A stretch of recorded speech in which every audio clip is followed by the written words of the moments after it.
dit, moi, que je suis conseillère départementale et pour tout vous dire, quand j'ai été élue en mars, eh bien, je ne pensais pas que j'assisterais à un tel sacrifice. Vous avez décidé de sacrifier notre jeunesse, de faire des économies. Suppression intégrale sur 2 ans des financements des missions locales, suppression de plus de la moitié des emplois d'avenir, qui était pour le coup un bel outil, suppression des financements des sorties scolaires et suppression de 50% des financements qui étaient alloués jusqu'alors à la prévention spécialisée.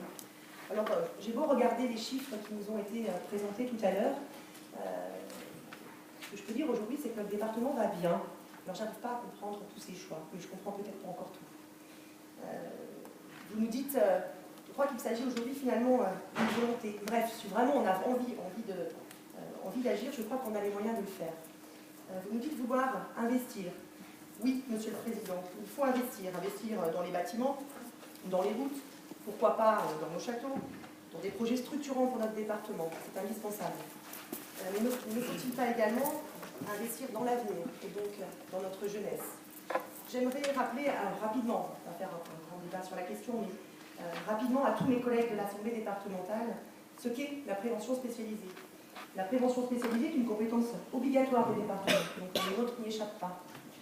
Les actions de la prévention spécialisée visent à prévenir la marginalisation et à faciliter l'insertion ou la promotion sociale des jeunes et des familles.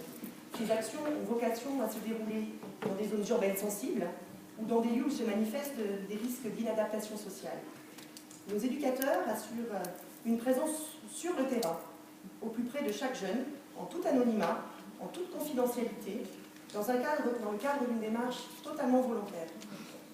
Comme toutes les actions de prévention, il est bien évidemment difficile de réaliser une évaluation de ce travail, puisqu'il faudrait se projeter dans des situations qui ont pu être heureusement évitées. Il est donc difficile de savoir combien de jeunes supplémentaires seraient aujourd'hui en décrochage scolaire si nos éducateurs n'étaient pas sur le terrain. Il est difficile de dire combien de mesures de placement supplémentaires auraient dû être prononcées si nos éducateurs n'intervenaient pas au plus près et au sein des familles. Difficile de dire à quel niveau seraient les chiffres de la délinquance si nos éducateurs n'étaient pas sur le terrain.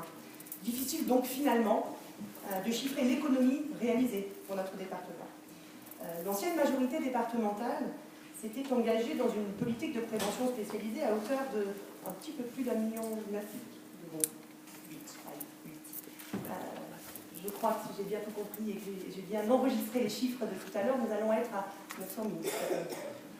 Ce que vous nous proposez aujourd'hui, sous couvert d'économie, eh bien, c'est un choix politique, un véritable choix politique, et je crois qu'il faudra l'assumer en tant que tel. Durant l'été 2015, vous avez choisi de manière pour le peu brutale, unilatérale, de procéder au recentrage des crédits qui étaient jusqu'alors dédiés à la prévention spécialisée. Vous avez décidé de les recentrer sur les seuls quartiers prioritaires politiques de la ville, soit aujourd'hui 12 quartiers pour notre département. Notre département compte aussi 17 quartiers en veille active. Ces quartiers donc étaient, il y a encore quelques mois, des quartiers prioritaires. Mais voilà, en très peu de temps, finalement, ils ne sont plus rien, et en tout cas, il n'y aura plus d'action sur ces quartiers-là. Et puis, nous avons aussi des territoires périurbains et ruraux qui sont aujourd'hui totalement oubliés de la politique départementale en termes de prévention spécialisée. Alors, cette décision a été prise sans concertation et sans évaluation de l'action de la prévention spécialisée. Vous êtes d'ailleurs engagé à évaluer. Ça va être un peu compliqué d'évaluer avec 50% de moins. On aura une évaluation parcellaire. Monsieur le Président, nous sommes en février 2016, juste quelques mois après les terribles attentats qu'ait connu notre pays.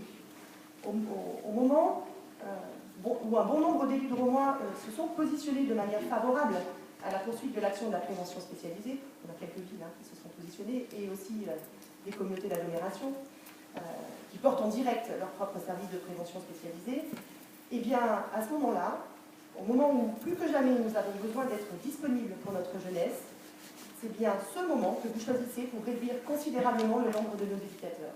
C'est justement ce moment que vous choisissez pour mettre à mal les actions envers la jeunesse. Mesdames et messieurs les conseillers départementaux, mes chers collègues, je vous invite à aller sur le terrain. Je crois, Monsieur le Président, que vous avez dit que vous alliez y aller. Je vous invite à le faire. Je vous invite à rencontrer nos éducateurs. Ce sont des professionnels. Je vous invite à voir leur travail, à échanger avec eux, pour vous faire une juste opinion et pour ne pas en rester à de simples idées reçues et encore moins à la mauvaise caricature qui en est faite depuis quelques mois. Aujourd'hui, nous avons une lourde responsabilité, celle de l'avenir, celle de savoir comment nous voulons traiter notre jeunesse.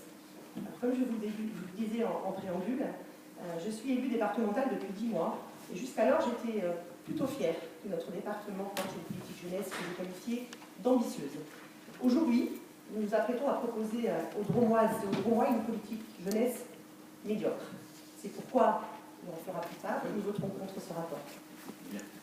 Merci, à la place.